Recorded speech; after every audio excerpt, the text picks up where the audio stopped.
ವರ್ಷದ ಸ್ವಾತಂತ್ರ್ಯ ದಿನಾಚರಣೆಯನ್ನು ನಮ್ಮ ಮೈಸೂರು ಉದಯವಂತ ಕನ್ನಡಿಗರ ಬಳಗದಿಂದ ನಮ್ಮ ಮನೆಯ ಮೇಲ್ಛಾವಣಿಯಲ್ಲಿ ತಾಯಿ ಭಾರತಾಂಬೆಯನ್ನು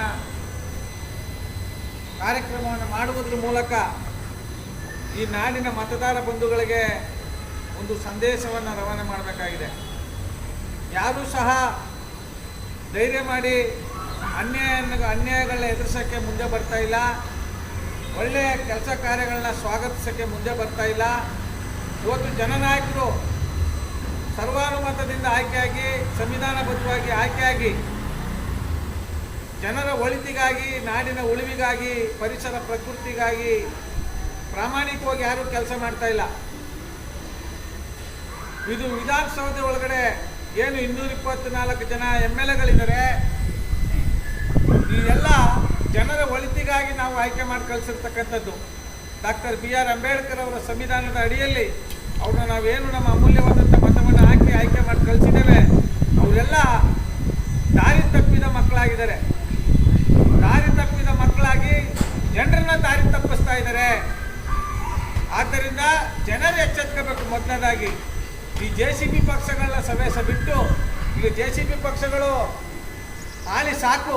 ಇವತ್ತು ನಾಡಿನ ಕಟ್ಟ ಕಡೆ ಅಂಚಲ್ಲಿ ನಿಂತಿದೆ ಸಂಪತ್ತು. ಸಂದರ್ಭಕ್ಕೆ ತಕ್ಕಾಗಿ ಮಳೆ ಬರ್ತಾ ಇಲ್ಲ, ಸಂದರ್ಭಕ್ಕೆ ತಕ್ಕಾಗಿ ರೈತರು ಬೆಳೆ ಬೆಳೀತಾ ಇಲ್ಲ, ದಿನಬಳಕೆ ವಸ್ತುಗಳು ಗಗನಕ್ಕೆ ಏರ್ತಾ ಇದೆ, ಕಾನೂನು ಸುವ್ಯವಸ್ಥೆ ಒಂದು ಕಡೆ ಹದಗೆಡ್ತಾ ಇದೆ, ದಕ್ಷ ಪ್ರಾಮಾಣಿಕ ಅಧಿಕಾರಿಗಳಿಗೆ ಉಳಿಗಾಲವಿಲ್ಲ, ಪ್ರಾಮಾಣಿಕ ಹೋರಾಟಗಾರರಿಗೆ ಜನಗಳ ಬೆಂಬಲ ಇಲ್ಲದೆ ಇರೋದ್ರಿಂದ ಇವತ್ತು ನಾಡಲ್ಲಿ ಜನರ ಕಷ್ಟ ಸುಖಗಳನ್ನ ಕೇಳೋರು ಇಲ್ಲದಂತಾಗಿದೆ. ಬಡ ಮಕ್ಕಳನ್ನ ರಾಜ್ಯ ಆಗ್ಬಿಟ್ಟಿದೆ ನಮ್ಮ ರಾಜ್ಯ. ಆದ್ದರಿಂದ ಜನ ಧೈರ್ಯ ಮಾಡಿ ಈಚೆ ಬಂದು ಪ್ರಶ್ನೆ ಮಾಡಬೇಕು. ಪ್ರಾಮಾಣಿಕ ಹೋರಾಟಗಾರನ ಗುರುತಿಸ್ಬೇಕು, ಪ್ರಾಮಾಣಿಕ ಜನಸೇವಕರನ್ನ ಗುರುತಿಸ್ಬೇಕು. ಇವತ್ತು JCB ಪಕ್ಷಗಳು ಯಾರೇ ಬರಲಿ ಬಸ್ ಹತ್ಕೊಂಡು ಹೊಂಟೋಗ್ಬಿಡ್ತೀರ 500,000 ರೂಪಾಯಿಗೆ. ಆ ಪರಿಸ್ಥಿತಿ ಇವತ್ತು ನಮ್ಮ ಈ ಹಂತಕ್ಕೆ ತಂದು ನಿಲ್ಲಿಸಿದೆ. ಆದ್ದರಿಂದ ಜನಸಾಮಾನ್ಯರು, ಮೊನ್ನೆ ವಕೀಲರು, ಹೈಕೋರ್ಟ್ ನ್ಯಾಯಾಧೀಶರು, ನ್ಯಾಯಮೂರ್ತಿಗಳು ಹೇಳ್ತಾ ಇದ್ರು, ಧೈರ್ಯ ಮಾಡಿ ಪ್ರಶ್ನೆ ಮಾಡಿ, ಅನ್ಯಾಯವನ್ನ ಬೆಂಬಲಿಸಿ ಅಂತ. ಪ್ರಾಮಾಣಿಕತೆಯನ್ನ ಬೆಂಬಲಿಸ್ತಾ ಇಲ್ಲ, ಅನ್ಯಾಯಗಳನ್ನ ಎದುರಿಸ್ತಾ ಇಲ್ಲ. ನಿಮ್ಮ ಮುಂದಿನ ಮಕ್ಕಳ ಭವಿಷ್ಯ ಏನಾಗ್ಬೋದು, ಈ ಪುಟ್ಟ ಮಕ್ಕಳ ಭವಿಷ್ಯ ಏನಾಗ್ಬೋದು, ನೀವು ಯಾರೂ ಸಹ ಮಕ್ಕಳ ಭವಿಷ್ಯದ ಬಗ್ಗೆ ನೀವು ಚಿಂತೆ ಮಾಡ್ದೇನೆ, ಮುಂದಿನ ಪ್ರಕೃತಿ ಪರಿಸರದ ಬಗ್ಗೆ ಚಿಂತೆ ಮಾಡ್ದೇನೆ, ಸ್ವಾಭಿಮಾನವನ್ನು ಬದಿಗೊತ್ತಿ ಸ್ವಾರ್ಥಕ್ಕೆ ಬದುಕೋದ್ರಿಂದ ಇವತ್ತು ನಾಡು ಕಟ್ಟ ಕಡೆಯ ತುದಿಯಲ್ಲಿ ನಿಂತಿದೆ. ಆದ್ದರಿಂದ ಈ ನಾಡಿನ ಮತದಾರ ಬಂಧುಗಳಿಗೆ ನಮ್ಮ ಮೈಸೂರು ಉದಯವಂತ ಕನ್ನಡಿಗರ ಬಳಗದಿಂದ 80ನೇ ವರ್ಷದ ಸ್ವಾತಂತ್ರ್ಯ ದಿನಾಚರಣೆಯ ಪ್ರಯುಕ್ತ ಹೇಳೋದಿಷ್ಟೇ, ಸ್ವಾಭಿಮಾನವನ್ನು ಎತ್ತಿ ಹಿಡೀರಿ, ಸ್ವಾರ್ಥವನ್ನು ಬದಿಗೊತ್ತಿ ಸ್ವಾಭಿಮಾನದಿಂದ ಮುನ್ನುಗ್ಗಿ. ನಿಮ್ಮ ಮಕ್ಕಳ ಭವಿಷ್ಯ ಪ್ರಜ್ವಲವಾಗುತ್ತೆ. ನಿಮ್ಮ ಮಕ್ಕಳ ಭವಿಷ್ಯ ಒಂದು ಹಾದಿಯಲ್ಲಿ, ಒಳ್ಳೆ ಹಾದಿಯಲ್ಲಿ ಹೋಗುತ್ತೆ. ಇವತ್ತು ನಾಲ್ವಡಿ ಕೃಷ್ಣರಾಜ ಒಡೆಯರನ್ನ ನೆನೆಸ್ಕೊತಾ ಇಲ್ಲ, ಕೆಂಪೇಗೌಡರನ್ನ ನೆನೆಸ್ಕೊತಾ ಇಲ್ಲ, ಸಂಗೊಳ್ಳಿ ರಾಯಣ್ಣ ನೆನೆಸ್ಕೊತಾ ಇಲ್ಲ, ಡಾಕ್ಟರ್ BR ಅಂಬೇಡ್ಕರ್ ಅವರನ್ನ ನೆನೆಸ್ಕೊತಾ ಇಲ್ಲ, ಕಿತ್ತೂರು ರಾಣಿ ಚೆನ್ನಮ್ಮನ್ನ ನೆನೆಸ್ಕೊತಾ ಇಲ್ಲ.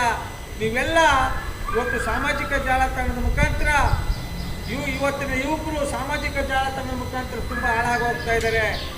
ಏನು ಹಿಂದೆ ಕಳೆದ 10-15 ವರ್ಷಗಳ ಹಿಂದೆ ಬರೀ ಕೇವಲ 50 ಪೈಸೆ ₹1 ಹೆಚ್ಚಾದರೆ ಇಡೀ ರಾಜ್ಯವ್ಯಾಪ್ತಿ ಹೋರಾಟಗಳು ನಡೀತಾ ಇದ್ವು. ಇಡೀ ರಾಜ್ಯವ್ಯಾಪ್ತಿ ಸರ್ಕಾರ ಮುಟ್ಟಿ ನೋಡ್ಕೊಳ್ಬೇಕು, ಆ ರೀತಿ ಹೋರಾಟ ನಡೀತಾ ಇತ್ತು. ಇವತ್ತು ಯುವಕರು ಹೋರಾಟವನ್ನು ಗಮನ ಮಾಡಿಬಿಟ್ಟಿದ್ದಾರೆ, ಯುವಕರು ದಾರಿ ತಪ್ಪೋಗ್ಬಿಟ್ಟಿದ್ದಾರೆ.